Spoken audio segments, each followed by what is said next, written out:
사도행전 20장 28절부터 35절까지 말씀 우리 한 절씩 교독하겠습니다. 개인 성경책을 보시거나 앞에 있는 화면을 우리가 바라보시면서 한 절씩 교독하겠습니다. 그러므로 너희 자신과 온 양떼에게 주의를 기울이라. 성령님께서 너희를 그들의 감독자로 삼으사 하나님의 교회 곧 그분께서 자신의 피로 사신 교회를 먹이게 하셨느니라.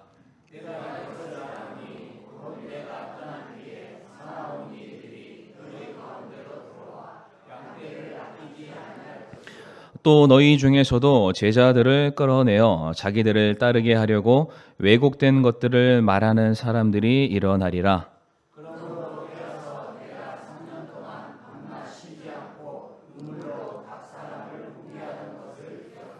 이제 형제들아, 내가 너희를 하나님과 그분의 은혜의 말씀에 맡기노니 이 말씀이 너희를 능히 든든히 세워 거룩히 구별된 모든 자들 가운데서 너희에게 상속 유업을 주리라.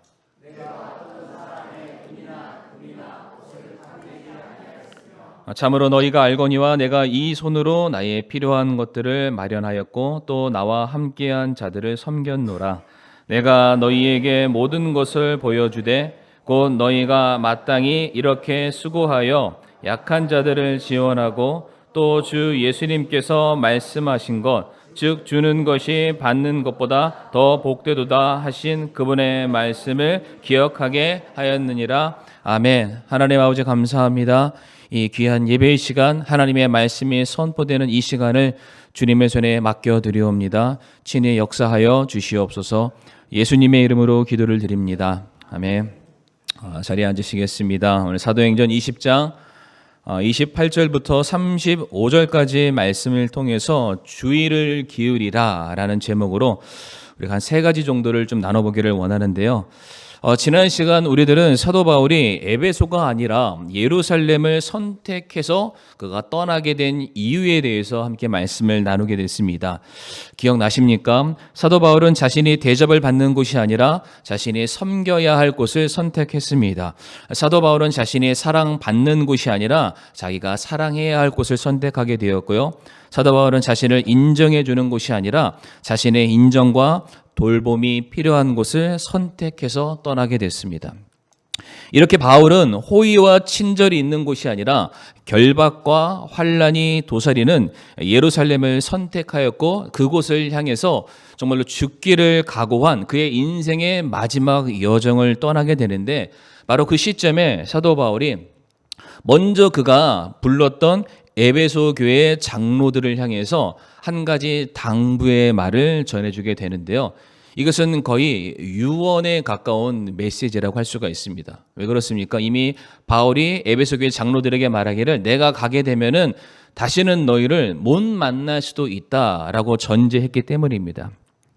여기서 바울이 말하고자 하는 것은 다만 한 사람의 소망과 바램을 말하지 않았습니다. 바로 교회가 앞으로 교회로서 나아가야 될 방향성에 대해서 너희들이 반드시 예의주시해야 된다. 항상 깨어 있어야 된다. 그것을 항상 주목하고 바라봐야 된다. 세 가지를 우선 우리에게 말해주고 있는데 오늘 본문 28절 말씀이 이렇게 시작하고 있죠. 그러므로 너희 자신과 온 양떼에게 주의를 기울여라.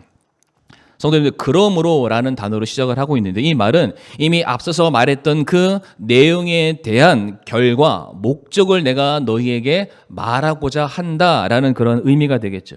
이미 앞에서 사도 바울은 자기가 주님의 뜻을 이루기 위해서 내 모든 것들을 다 초계처럼 버려버리고 내가 목숨 걸고 주님의 사역을 감당하듯이 이제 너희도 주님께서 피로 사신 교회를 잘 지켜야 된다라는 지금 당부의 메시지를 전하고 있습니다. 그러면서 왜 사도 바울이 그 에베소 교회 장로들로 하여금 그들이 주의를 기울여야 된다라고 지금 가르치고 있냐면 그 이유가 28절 하반절에 나와 있는데요. 성령님께서 너희를 그들의 감독자로 삼으사라고 말하고 있습니다. 성도님들, 에베소 교회를 세운 사람은 누구인가요? 사도 바울이죠. 그 교회의 성도를 양육하고 가르쳐서 그 교회의 일꾼으로 세운 사람 역시 사도 바울입니다. 그러니까 공적으로 외적으로 에베소 교회를 대표하는 사람은 사도 바울이다. 전혀 틀린 말이 아니고 너무나도 정확한 말이 될 수 있습니다. 그런데 바울이 말하기를 이 에베소 교회를 세우신 분은 내가 아니라 하나님이시다라고 말을 하고 있고요. 또한 이 에베소 교회를 책임지고 다스릴 감독자로 너희를 임명하신 분 역시 내가 인간적인 중개자 역할로서 그 일을 감당했을 뿐 너희를 실질적으로 이 교회의 감독자로 세우신 분은 성령님이시다라고 말하고 있어요. 그러니까 지금 바울이 무슨 얘기를 하고 있냐면 나는 에베소를 떠나게 될 것이다. 그렇기 때문에 앞으로 에베소 교회 안에서 일어나는 모든 일들에 대한 책임을 나에게 묻지 말아라. 물론 이것은 사도 바울이 무책임하게 나는 떠나니까 더 이상 너희랑 상관하지 않겠다 그런 말이 아닙니다.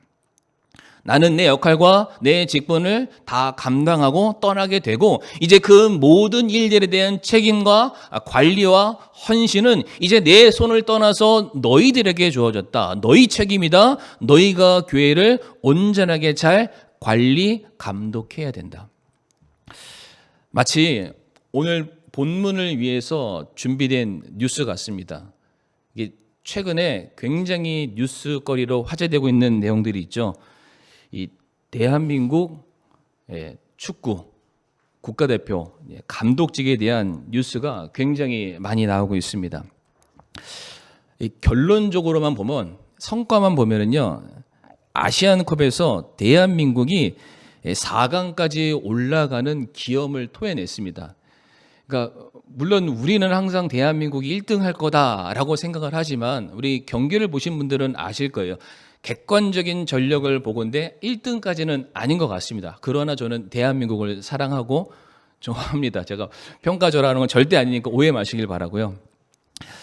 경기 내용에 있어서 지금 감독의 자질이 굉장히 많은 질타를 받고 있다라는 것을 우리 성도님들 아실 거예요. 더군다나 지금 선수 사이에서 발생한 불화와 관련되어서도 모든 화살이 지금 감독에게로 지금 쏠려 있습니다. 지금 제가 알기로는 뭐 경질됐다라는 그런 뉴스를 듣기도 했는데 성도님 한번 생각해 보세요. 감독이 경기에서 선수로 뛰었나요? 안 뛰었죠. 그리고 지금 뉴스에 나오는 그 감독이 선수단 사이에서 불화의 그 중심 가운데 서 있었나요? 막 서로 멱살을 잡고 서로 주먹질했나요? 그렇지는 않습니다. 그럼에도 불구하고 감독은 어떠한 책임을 지고 있습니까? 모든 선수단과 그 선수단이 뛰게 된 경기에 대한 책임을 다 지기 위해서 감독의 자리에 서게 되었다라는 것이죠. 오늘 본문에서 지금 바울이 에베소 교회의 성도들에게 지금 그 말을 해주고 있습니다. 그러니까 너희가 더 이상 성도가 아니다라는 겁니다. 물론 구원받은 성도 맞죠. 그럼에도 불구하고 이제 그 모든 교회를 돌아보고 교회를 섬기고 교회를 세우는 그 일들에 있어서 더 이상 바울만 바라볼 것이 아니라 이제 성령님께서 너희에게 이 교회를 감독하고 돌아보고 섬길 수 있는 그 직분을 주셨으니 너희 역시 동일한 책임 의식을 가지고 성도들을 돌아보는 일에 힘써야 된다라고 지금 가르치고 있어요. 성경에서는 감독과 장로와 목사를 혼용해서 표현을 합니다. 장로의 경우에는 영어로 엘더라고 그렇게 읽는데요. 그 뜻은 무엇이냐면은 연장자라는 뜻이에요. 그러니까 나이가 제일 많거나 혹은 그 교회의 신앙의 연수가 가장 오래된 사람을 장로라고 일컫습니다. 물론 역사가 오래된 교회의 경우에는 그 교회를 30년, 40년, 50년 출석하신 그런 분들이 계시죠. 그러나 역사가 짧은 교회 안에서라면은 단 하루라도 내가 먼저 예수를 믿고요.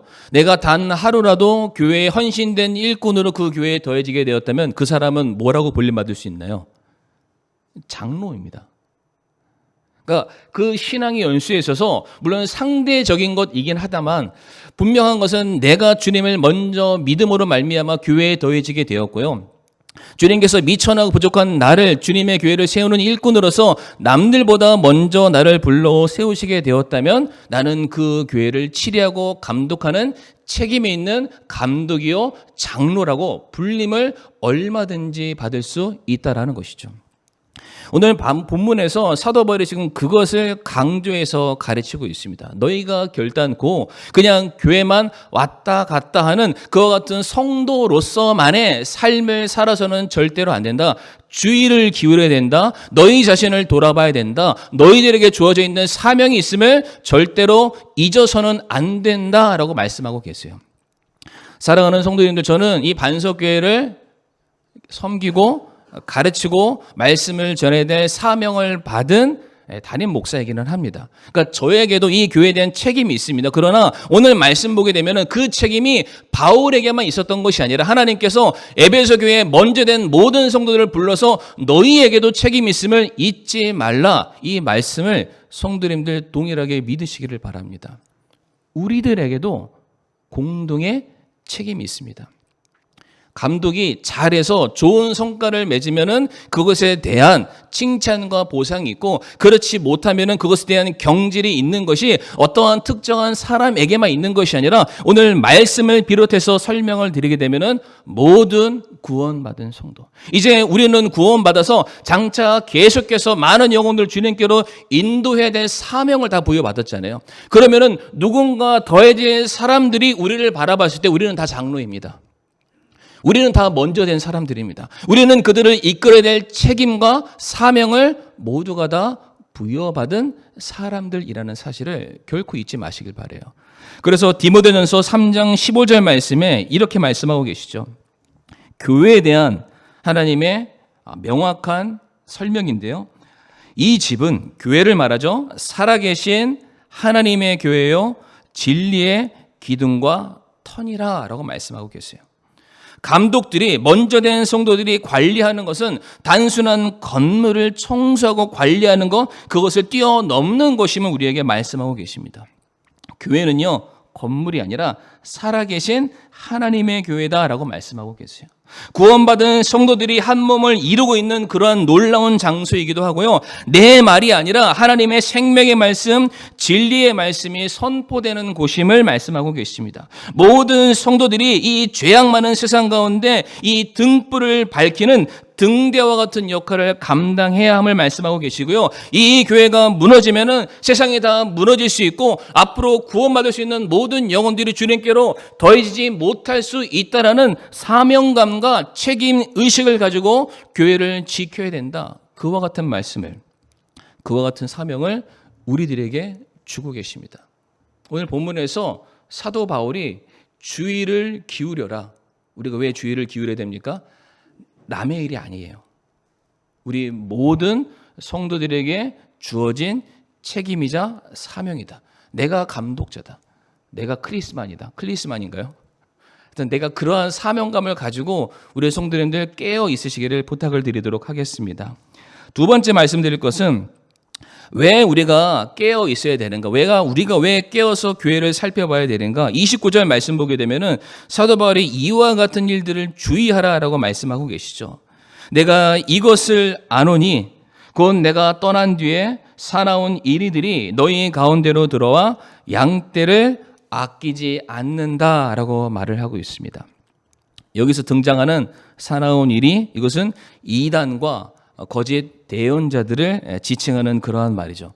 바울이 말하기를, 이제 내가 에베소를 떠나게 되면은 이 안에 어떠한 지도력이 부재하게 되었을 때 그 공백을 메꾸기 위해서 하나님의 진리를 흐트러 버리는 이단들과 거짓 대언자들이 이 안에 들어와서 교회의 성도들에게 상처를 줄 것이요 교회를 떠나가게끔 만들 것이다 라고 그렇게 지금 경고를 하고 있습니다.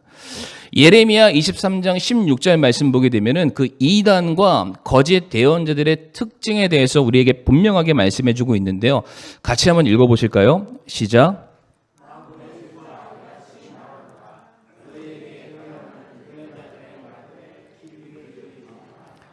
그들은 너희를 헛되게 만드는 자들이니 그들은 주의 입에서 나오지 아니하고 자기 마음에서 나온 환상 계시를 말하느니라. 아멘. 여기서 이단과 거짓 대언자들에 대해서 지금 말을 하고 있는데요. 그들은 헛된 것, 하늘에 속한 것이 아니라 땅에 속한 것, 영원한 것이 아닌 유한한 것을 사랑하고 거기에 우리의 마음과 생각과 관심이 쏠리게끔 만드는 사람들이다라고 말을 하고 있으며, 거기에 더해서 영원히 변치 않는 진리의 말씀, 하나님의 말씀에 주목하는 것이 아니라 사람의 말과 세상의 가르침과 어떠한 사람들의 인기를 따르도록 주목하게 만드는 것, 이것이 바로 이단의 특징이다라고 말을 하고 있어요. 그러한 일들이 앞으로 장차 너희 교회를, 에베소 교회를, 우리 반석 교회를 얼마든지 공격할 수 있으니 너희가 눈을 들어서 그러한 사람들이 들어오는지 아닌지를 살펴봐라. 파수꾼의 역할을 온전히 감당해야 된다라고 가르치고 계세요. 그런데 성도님들, 이어지는 말씀 보게 되면은 더 심각한 문제가 기록되어 있습니다. 30절 말씀에 사도 바울이 계속해서 무엇을 말하고 있습니까? 또 너희 중에서도 제자들을 끌어다가 자기들을 따르게 하려고 왜곡된 것들을 말하는 사람들이 일어난다라고 되어 있어요. 제가 방금 전에 예레미야 23장 16절 말씀에 이단과 거짓 대언자의 특징을 말씀드렸죠. 그들은 하나님의 말이 아닌 자기 마음의 생각과 헛된 것을 말한다라고 되어 있는데, 정확하게 똑같은 모습들이 에베소 교회 안에서 얼마든지 발생할 수 있다라고 말하고 있어요. 너희 중에서 제자들을 끌어다가 자기를 따르게 하는 거예요. 하나님을 따르고 교회의 머리 되신 주님을 따르게 만드는 것이 아니라 내 인기와 내 권력에 심취한 어떠한 사람들을 따르게 만드는 사람들이 너희 안에서 일어날 것이고, 왜곡된 것, 진리가 아니라 그냥 세상에 그냥 허접한 그런 이야기들을 나누는 그런 사람들이 외부에서 들어올 뿐만 아니라 너희 안에서도 얼마든지 일어날 수 있음을 말씀하고 있어요. 굉장히 심각한 말씀입니다. 차라리 밖에서 들어오는 것은 우리와 생김새가 다르고 우리와 친하지 않으니까 처음 봤을 때 이질감이 느껴져서 그들을 쉽게 받아들이지 않고요. 그들을 얼마든지 배척할 수 있습니다. 그러나 이 30절 말씀 보게 되면 누가 우리를 공격할 수 있다고 말합니까? 옆에 있는 성도입니다. 우리가 사랑하는 성도죠. 아니, 이 교회에서 모범이 되고 지도자라고 불림받는 그런 사람들이 하나님을 따르게 만드는 것이 아니라 자기 자신을 따르게 말하고 내 생각을 따르게 만들고, 그리고 이 안에서 주님의 말씀이 아닌 다른 것들로 우리들의 마음과 생각을 얼마든지 가득 채우게 만들 수 있는 그 일들이 이 교회 안에서도 얼마든지 일어날 수 있음을 말씀하고 계세요. 사랑하는 성도님들, 이단 때문에 교회가 무너질 수도 있지만 이단이 아닌 교회 안에서 어떠한 성도들로 말미암아서도 얼마든지 교회는 무너질 수 있다라는 것이죠. 제가 통계 자료 한번 좀 보여드리도록 할 텐데요. 교회를 떠나게 되는 이유에 대한 설문조사입니다. 큰 카테고리로 배타적인 분위기 때문에 교회를 떠나고요. 어떠한 교인들에게, 우리는 성도라고 표현하는데 성도들에게 상처받아서 교회를 떠나기도 하고, 세 번째가 좀 마음이 좀 아픕니다. 친한 사람이 없어서 교회를 떠나는 경우도 있다고 해요. 그 다음에 뭔가요? 교회 불만족, 그 다음에 교역자에게 상처. 그러니까 대충 이것을 보면은 한 3분의 1 정도는 목사와 교회의 탓이다라고 말씀을 드릴 수 있을 것 같아요. 그런데 나머지 3분의 2에 해당되는 것은 어디입니까? 같은 성도들끼리 주고받는 상처와 아픔이 교회를 얼마든지 분열시킬 수 있음을 보여주는 그런 분명한 통계 자료라고 할 수가 있겠죠. 두 가지만 여기서 언급해 드리길 원하는데, 배타적인 분위기. 한번 우리 교회는 그런지 안 그런지 한번 생각해 보시길 바랍니다. 배타적이라는 게 무슨 뜻인가요? 뭔가 서로를 경계하고 나한테 가까이 오는 것을 거부하는 그러한 분위기. 성도님, 예전에는 그런 말씀들을 많이 하셨는데, 예전에는 내가 그 성도의 집에 숟가락과 젓가락과 밥그릇이 몇 개인지 알았다. 이런 얘기 한번 들어보신 적 있으시죠? 그러니까 그만큼 내가 그 집을 자주 방문했고 그 성도와 그렇게 교제를 많이 나누게 되었고 지금 무엇 때문에 눈물 흘리고 무엇 때문에 기뻐하는지를 내가 안다. 그래서 그러한 성도의 교제가 내게 있어서 너무나도 참 감사하고 기쁨의 제목이었다. 우리가 그런 말들을 많이 합니다. 그런데 요즘에는 성도님들 어떤가요? 이 코로나라는 무엇인가 참 묵직한 게 있긴 하지만 그럼에도 불구하고 예전과는 같지는 않은 것 같습니다. 실제로 교회에 어떤 새로운 사람이 온다 해도 우리가 그들을 정말로 이렇게 탕자의 아버지처럼 버선발로 달려가서 안아주는 그런 모습도 보기 힘들어진 시대에 저희가 살아가고 있고요. 뿐만 아니라 저희들이 성도님들의 집안을 이제 찾아가는 일들은 이제 경조사가 아니면은 할 수 없는 그러한 분위기가 되어가고 있습니다. 우리가 말로는 사랑하는 교회입니다. 사랑을 실천하는 교회입니다. 우리가 서로를 내 몸같이 돌아보기를 원합니다. 라고 말은 하고 있지만 그것을 구체적으로 드러내는 하나의 예라고 할 수 있는 자기의 삶의 처소를 오픈하는 이 일마저도 이제는 너무나도 거북스럽고 이제는 그렇게 안 하는 게 트렌드야 라고 말하는 분위기가 얼마든지 지금 교회 안에서도 일어나고 있다는 것이죠. 어찌 보면은 주님께서 우리에게 명령하신 가르침과는 좀 반대되는 모습으로 우리가 살아가고 있는 게 아닌가. 그러다 보니까 내가 교회를 왔지만은 나를 반겨 맞아주는 내 마음을 서로 나눌 수 있는 그런 분위기가 아니다 보니까 교회를 왔지만 내 교회라는 생각을 쉽게 가질 수 없는 그런 분위기가 조성되어 있다. 그러다 보니까 그런 배타적인 분위기가 나로 하여금 이 교회에 뿌리 내리고 정착하게 만드는 것이 아니라 그냥 후 불면은 얼마든지 떠나게 만드는 상황이 되었다. 두 번째가 뭐가 있나요? 교인들에게 서로가 이게 상처받는 그런 일들이 있다고 하죠. 이게 사람이 참 말하는 거 너무 좋아합니다. 그렇죠? 혹시 말하는 거 싫어하시는 분 계시나요? 전 지금도 누가 커피 한 잔 사주면 한 두세 시간은 얼마든지 그분과 함께 얘기할 수 있는 준비가 되어 있습니다. 뭐 누가 그런 말 하죠. 혹시 물에 빠지면 입부터 가라앉는다고. 물고기랑 얘기하기 위해서. 뭐 그 정도로 제가 말이 많은 사람은 아니지만 참 교회 와서 우리가 서로 참 돌아보고 격려하고 참 그를 위해서 기도해 줄 수 있는 시간도 모자릅니다. 그렇잖아요. 요즘 성도님들 주일날 교회 오셔서 과연 몇 분의 성도님들과 교제를 나누십니까? 인사하는 거 빼고, 잘 지내, 요 정도 얘기하는 것도 빼고, 정말로 이 성도님들이 지난 한 주간 어떠한 삶을 사셨고, 어떤 것 때문에 간절하게 눈물 흘리며 또 기도하고 있으며, 정말로 이 성도가 지금 무엇 때문에 하나님을 만나기 위해서 간절하게 애를 쓰고 있는지 혹시 그런 거 성도님들 알고 계시나요? 근데 우리는 그러한 것들을 알아가기 위한 교제권을 만들기보다는 자꾸만 이 사람과 나를 계속 비교해서 내 밑에 두르기를 원해요. 왜 그럴까요? 적어도 이 사람보다는 내가 낫다. 이 사람보다 내가 조금 더 의롭다. 그거 그냥 가져가고 싶어서 그런 것 같아요. 적어도 나는 저 정도까지는 아니지 않나? 그냥 그래도 내가 좀 잘하고 있는 것 같아. 그것을 남과 비교하는 것을 내 신앙생활에 우위로 삼고 있는 그런 잘못된 신앙, 오해적인 그런 신앙 가운데 우리가 살아가다 보니까 우리가 정말로 내 몸처럼 사랑을 실천하는 그런 모습들보다는 처음에는 아유 반가워요 인사는 했지만 돌아서서는 왜 옷을 저렇게 입었어? 왜 머리는 저렇게 했어? 참고로 저희 어머니는 매주 설교 끝날 때마다 저한테 전화하셔서 차 목사 머리는 왜 그러나? 땀은 왜 흘리나? 저희 어머니가 저에게 상처는 아니지만 애던 어머니를 사랑하고요.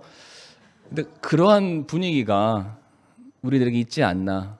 그러다 보니까 정말 사랑하고 싶은데 사랑받고 싶은데 다 이제 적처럼 보이는 거예요. 남처럼 보이는 거죠. 그러니까 서로 서로에게 실망감만 안 주면은 땡큐인 거예요. 그러니까 그런 식으로 교회가 자꾸만 너무나도 이게 이기적이고 개인주의적인 신앙으로 바뀌다 보니까 이게 사람들이 교회가 싫어서가 아닌 것 같아요. 그러니까 교회라고 불리는 그곳이 사랑 없는 것 같으니까 조금이나마 내 마음이 쏠리는 것, 조금이나마 내가 사랑받을 수 있는 곳으로 사람들이 가다 보니까 자꾸만 교회를 떠나고 있는 것이 아닌가. 성도님들, 이단들의 특징이 제가 뭐라고 말씀드렸나요? 사람이 하나님을 바라보는 것이 아니라 다른 무엇인가에 내 시선과 마음이 쏠리게 만들고요. 여기 모여서 하나님의 말씀으로 서로 교제하는 것이 아니라 무엇인가 세상에 그 쓸데없는 그런 이야기들로 내 모든 것들을 관심을 쏠리게 만드는 것. 그렇게 하는 사람들이 이단이라는 거예요. 근데 오늘 본문에서 바울이 뭐라고 그래요? 너희 안에 그런 이단이 있다라는 거예요. 그러니까 우리가 뭐 이만희를 안 믿고 누구를 안 믿고 누구를 그 사람의 교리를 따르지 않았을 뿐이지 우리가 하는 행동들과 우리가 교회 안에서 하는 모든 교제권들이 그 이단을 비난할 수 없는 똑같은 모습으로 우리가 얼마든지 그렇게 행동할 수 있다. 주의하라고 얘기하고 있어요. 주의하라. 디모데전서 4장 6절부터 7절까지 말씀 보게 되면은 사도 바울이 그의 아들, 영적인 아들 디모데에게 이렇게 말을 하죠. 내 형제들에게 이것들을 기억하게 하면 내가 도달한 믿음의 말씀들과 선한 교리의 말씀들로 양육받은 예수 그리스도의 선한 사역자가 되리라. 그러나 속되고 늙은 부녀들의 꾸며낸 이야기들을 거부하고 도리어 하나님의 성품에 이르도록 스스로 훈련하라 라고 되어 있어요. 7절에 나와 있는 늙은 부녀들의 꾸며낸 이야기들, 요즘으로 따지면은 온갖 가십거리들을 말하죠. 뉴스에서 회자되고 있는 그런 사건과 사고들, 요즘 인터넷 유튜브에서 유행하는 그런 것들, 카더라 통신, 그런 것들을 교회 안에서 이야기를 하면은 우리의 생각과 우리의 초점과 우리의 관심이 하나님이 아닌 세상의 것을 닮아가게 될 것이고, 그러한 모습들은 결코 너희들의 거룩한 성품을 형성해 가는 데 있어서는 그 어떠한 도움도 없다라고 말을 하고 있어요. 이게요, 교회 밖에 있는 사람들한테 말하는 것이 아니라 바울이 디모데에게 교회를 향해서 하는 말이에요.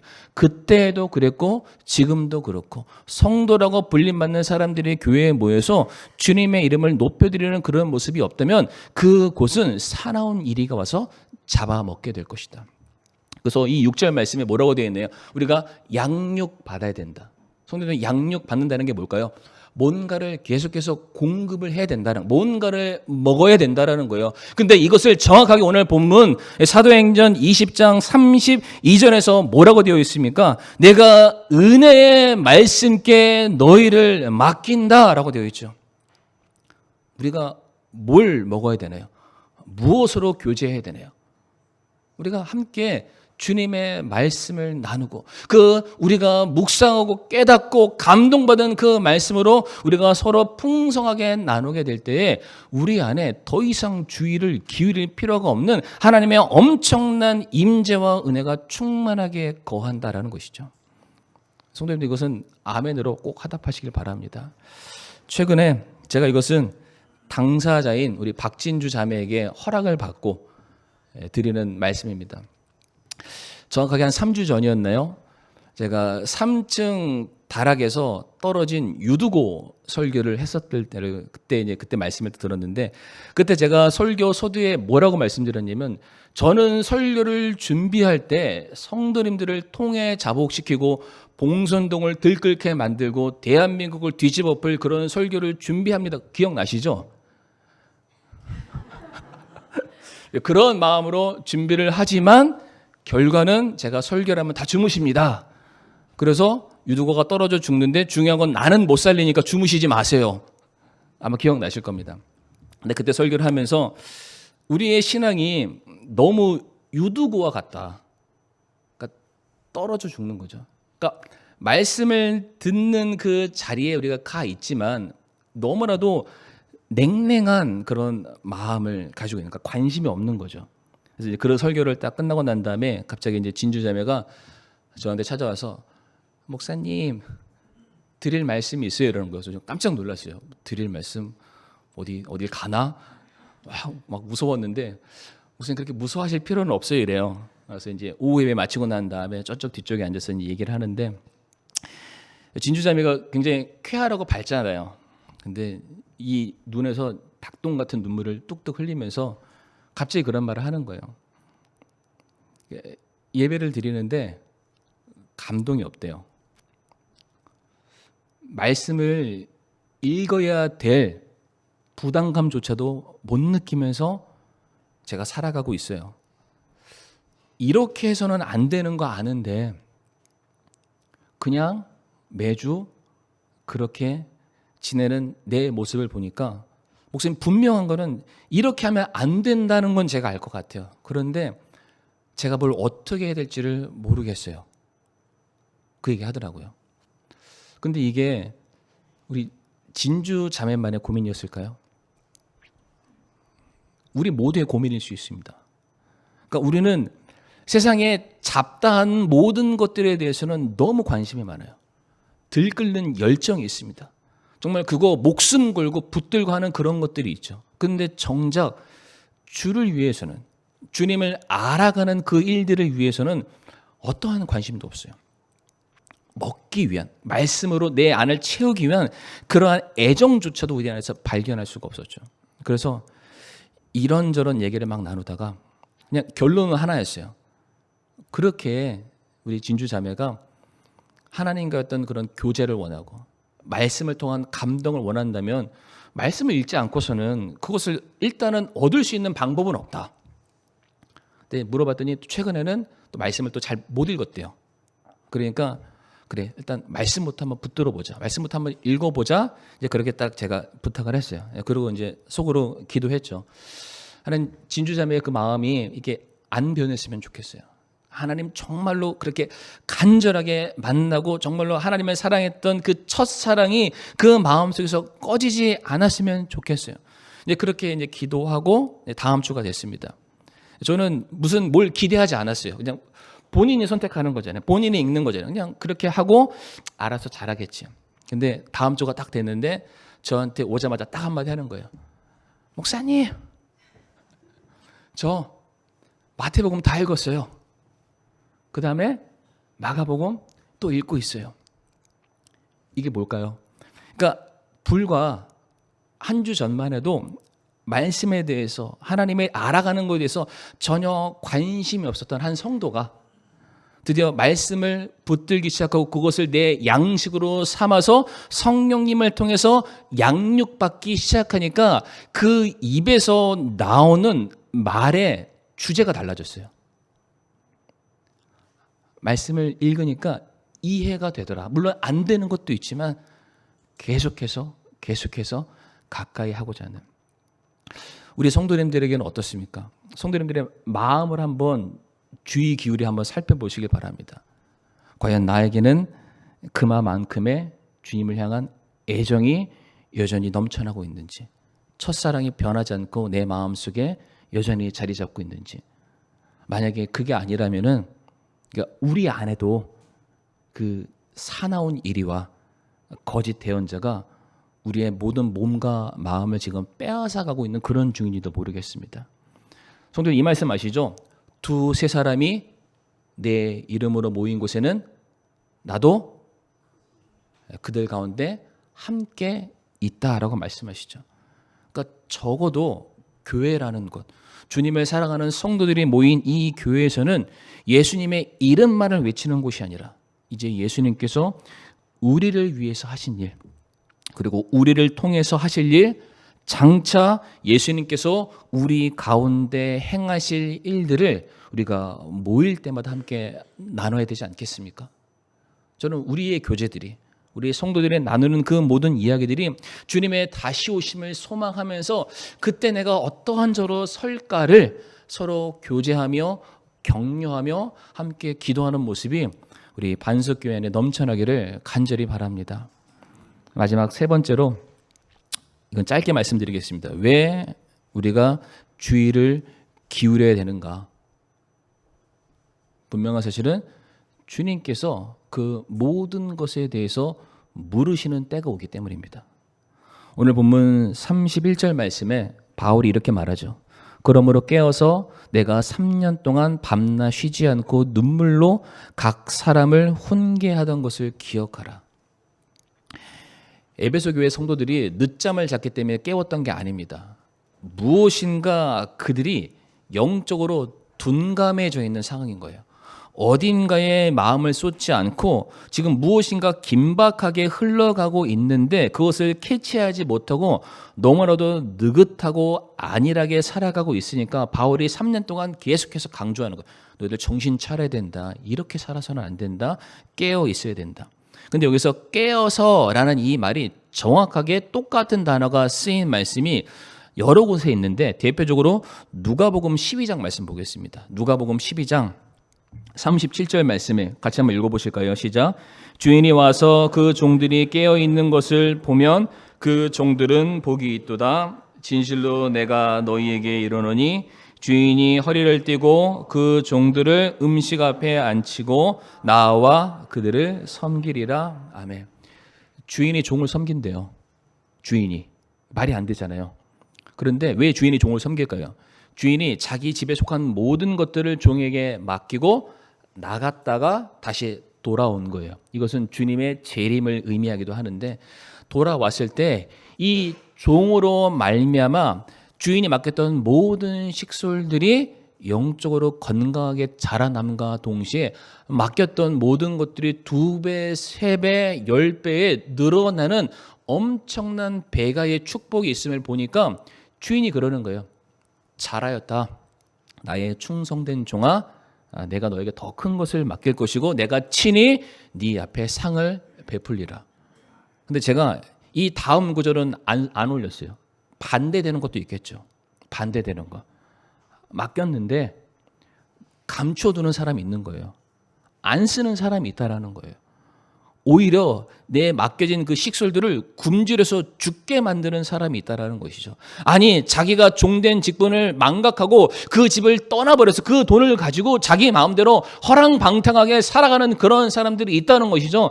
그런 사람들에게는 주님께서 말씀하시는 거예요. 너희는 슬피 울며 이를 갈미 있을 것이다. 주인이 저와 성도님들 예배소 교회 성도들을 장로로 세웠잖아요. 감독으로 세운 거예요. 책임자로 세운 거죠. 관리자로 세운 건데 맡겨놓고 땡이 아닙니다. 맡겨놨으니까 다시 오실 때 그때까지 우리가 깨어서 맡겨준 사명에 충성 다하면 그것에 합당한 보상이 있을 것이요. 그렇지 않으면 반대적인 일들이 반드시 일어나게 될 것입니다. 그래서 깨어라는 거예요. 정신 차리라.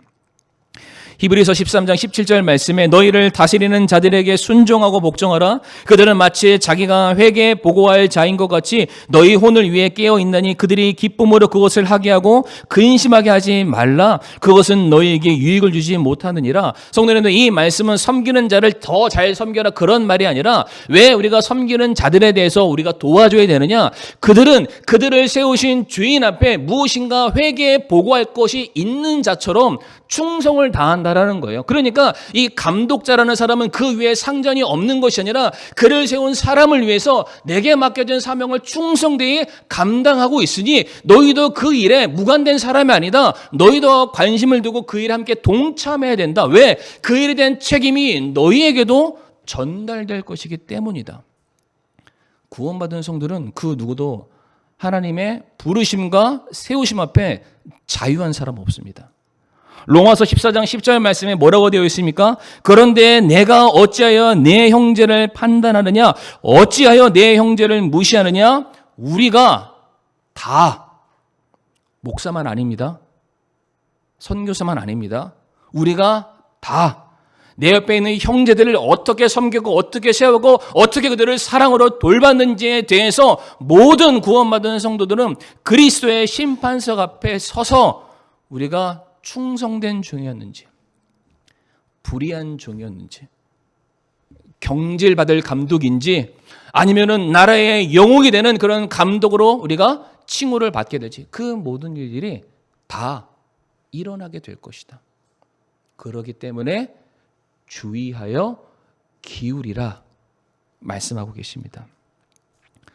사랑하는 성도님들, 주님께서는 저와 우리 구원받은 모든 성도들을 교회를 관리하고 돌아보고 섬기는 책임자로 세우셨습니다. 목사, 감독, 장로 이러한 호칭이 부담스러우시면 우리를 헌신자로 부르셨다. 우리를 종으로 부르셨다. 성도들 잊지 마시길 바랍니다.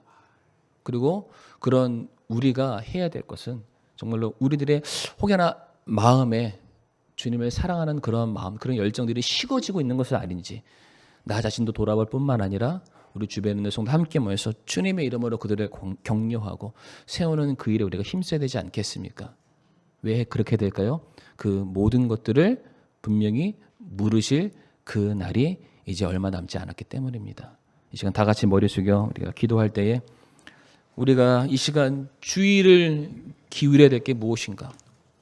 나의 식어져 버린 그런 마음인지, 성도들을 향한 그 사랑이 식어지지는 않았는지, 우리가 그런 것들 좀 돌아보면서 우리 자신을 다시 한번 주님 앞에 깨어드리기를 원합니다라고 기도하기를 원합니다.